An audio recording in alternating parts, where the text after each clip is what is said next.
université violence yàgg na am université ñun loolu dañ ko yàgg déplorer chaque fois dañ doon naan autorités yi nañ sanctionné le plus souvent parfois da ngay dem université sax nga gis violence nga alerté mais gars yi du ci tenir en compte dañoo jàpp ni sax autorité yi dañuy pousse booy sax pour ñu gën a violent moo tax ma loolu parce que gis nga exemple lii nii cas bi kese exemple la ñun bi ñu commencé élection ba léegi coalition COCC parce que ñun uniquement ay étudiants régulièrement inscrits ñoo ne si coalition bi amul cartouche amul kenn ñoo ne carrément du étudiant fan droit bi ñu commencé beneen camp bi dañoo attaqué kenn riposté wu ba nii amul doo leen gis benn vidéo parce que ñun suñu couleur bi couleur bleue la doo leen gis benn vidéo fi coalition COC wala élément COCC di yàgg di saaga wala di menace amul mais chaque fois ñu ñoo alerté mais ki ñu tenir compte. te yéen infiltré leen gars yi tam ngeen génn seen t-shirt sol. non infiltré wuñu ko dañoo xam nga université fac droit gars dañoo comprendre benn secret maanaam dañoo jàppoon ni ñeneen ñi dañoo doon benn mythe maanaam kenn mënu leen gañ université man daaw laa commencé diggante daaw laa ñëw pour la première fois bu ñu créé liste dañ dem élection mais dañoo teel a comprendre ko ñii amuñu doole maanaam dañoo amoon ay alliés yu am doole allié mooy coalition bi ren ñi doon àndal coalition ñoo génn fixe ñun suñu opposition moo tax ñu doole nag élection ñoom. d'accord université ak mu bëree ay agents de sécurité ak ñoom seen étudiants yi bu ñu demee ba di saccager restaurant yi ñoom fan la ñuy nekk nañ leen di bàyyi ngeen def li leen neex wala ñoom seen sécurité bi pour personnel université kese la. voilà gis nga sécurité université bi loolu c'est un grand problème ma expliqué fii problème bu mag la maanaam ñoom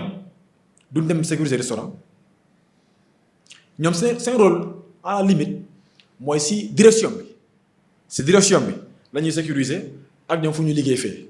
parfois bu xëy amee entre étudiants ñu intervenir pour disperser gars yi maanaam pour disperser gars yi quoi seen rôle fa la limité wu mais université loolu ñun dañ ko yàgg déplorer da ngay dugg ay néeg université ay néeg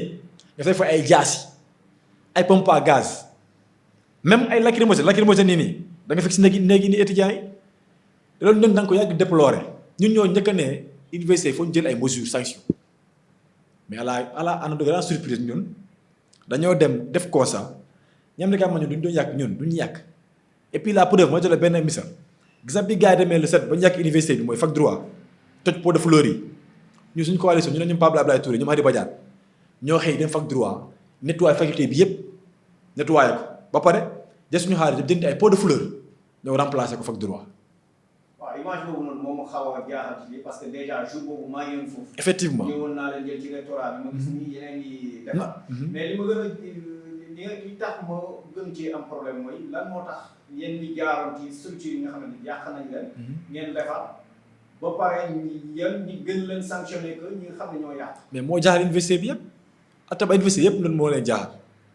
ñun ñoo dem defar li ñu gars yi yàq jël suñu xaalis jënd ay pot de fleurs ñëw def point de presse ñibbi. di interdit booy grève mais ñu leen gën a sanctionné keneen booy moo tax booy yu bëri di frustré naan la carrément lii dans politique daal lu ci nag lu mënul nekk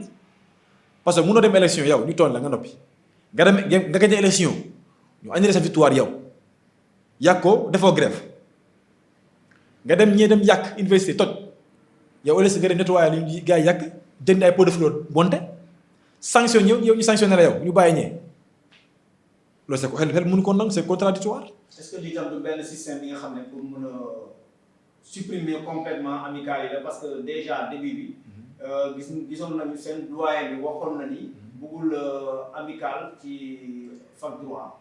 yaakaaroon lii continuité la pour mën a supprimer ñi nga xam ne ñoom ñooy gérer amicale. mais ñun fa lañ jëm actuellement autorité seen taxawaay mooy éliminer syndicalisme université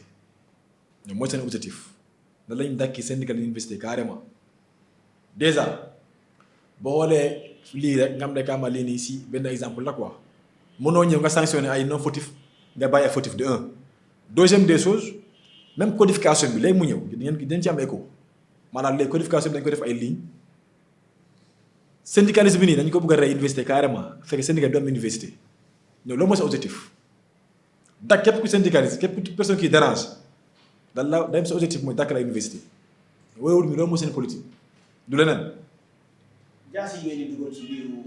chambre yi ñan ñoo leen koy jox wala ñan ñoo ci gànnaayoo daal parce que est-ce que chaque étudiant moom mooy gérer sécurité boppam ba ñu gis ay pompe à gaz ak ñoom seen.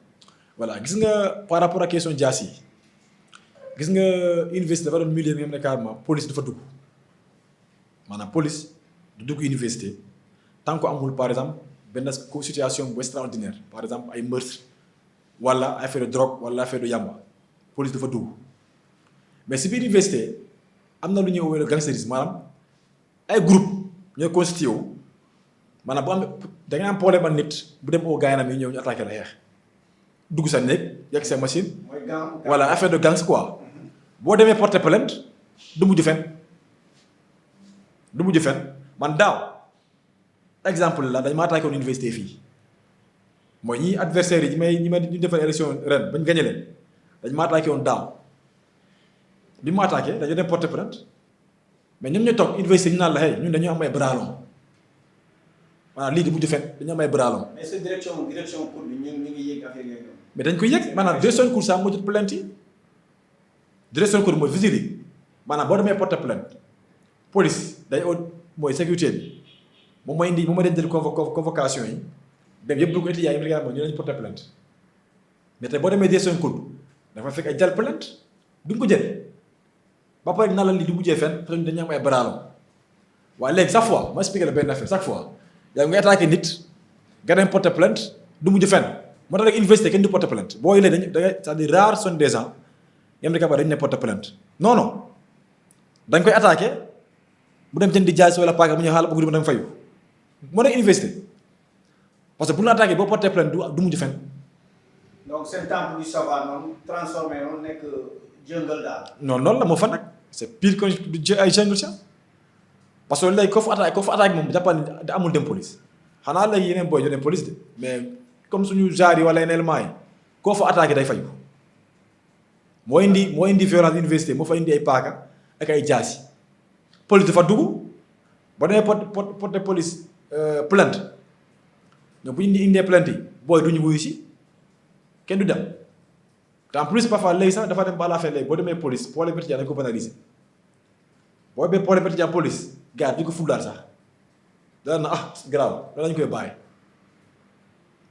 seen université bi bëri na problème trop mais bon instant yi nii yéen lan ngeen bëgg a def concrètement par rapport ak sanction yi nga xam ne mu ngi daanu ci seen kaw morom.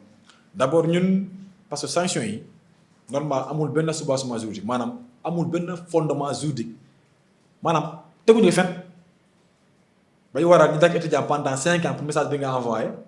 kii yàq ba am ay vidéo am ay image soo di bàyyi wuñu dem amul benn fondement dañuy dem cour suprême chambre administrative porter fa plainte déjà dañuy jël ay avocat parce que lii day yemb trop quoi parce que mënoo ñëw nga sacrifier ay avenir ay boy yu innocent ñëw pour la première fois université ay boy L1 ay boy L2 pour satisfaire benn ay SAES wala affaire yooyu noonu mënul nekk décision dañ ko attaqué cour suprême te dañ ne fu ne pour ñu annuler décision bi. d'accord surtout ci ñi nga xam ne ñoom ñooy apprenti juristes yi. bu dee injustice am na surtout ci seen côté lan ngeen yaakaar ni yeneen faculté bi est-ce que du fa répercuter parce que dañuy wax ni juste ñi nga xam ne ñoom ñoo nekk ci wàllum droit. ñoom maîtriser wu ñu wala ñoom joxuñu bon exemple est-ce que yeneen faculté yi tam ñu jël seen genre exemple yi di ko daal booy. non te répercuté wu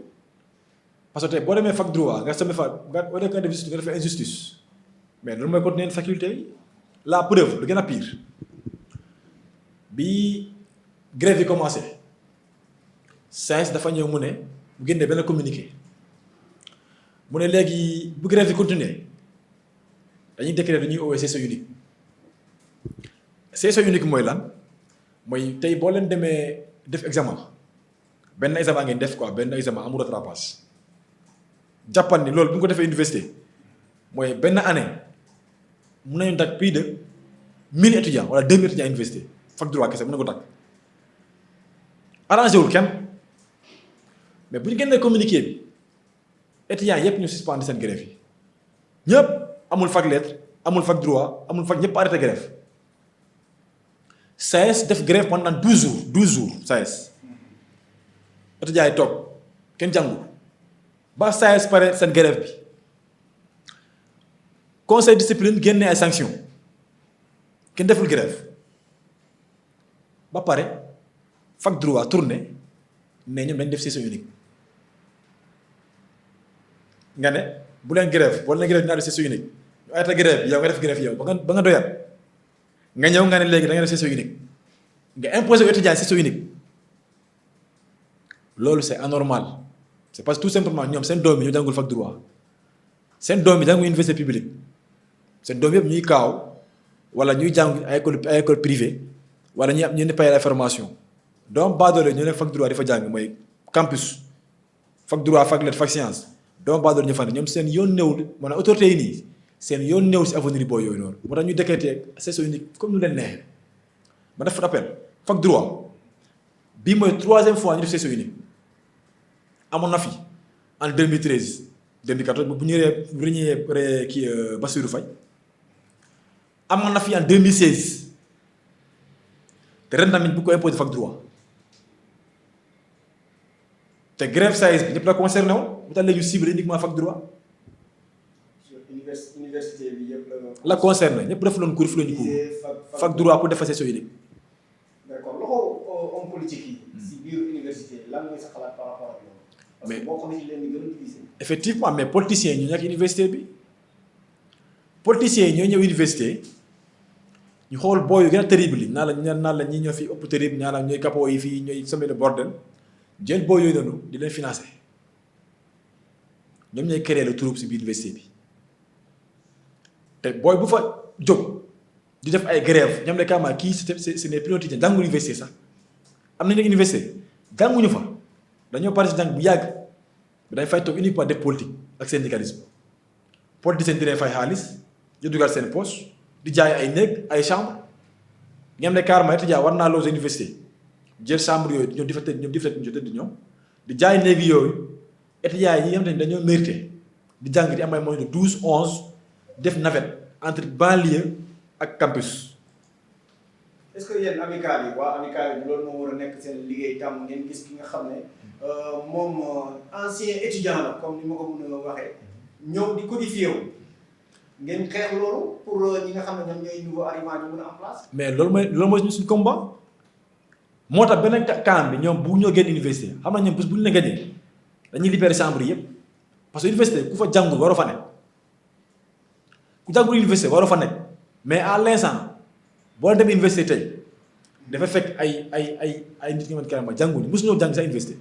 ñu fay loger ñeneen dañuy ñëw jël néegi di fa loger pare dem di liggéey ay port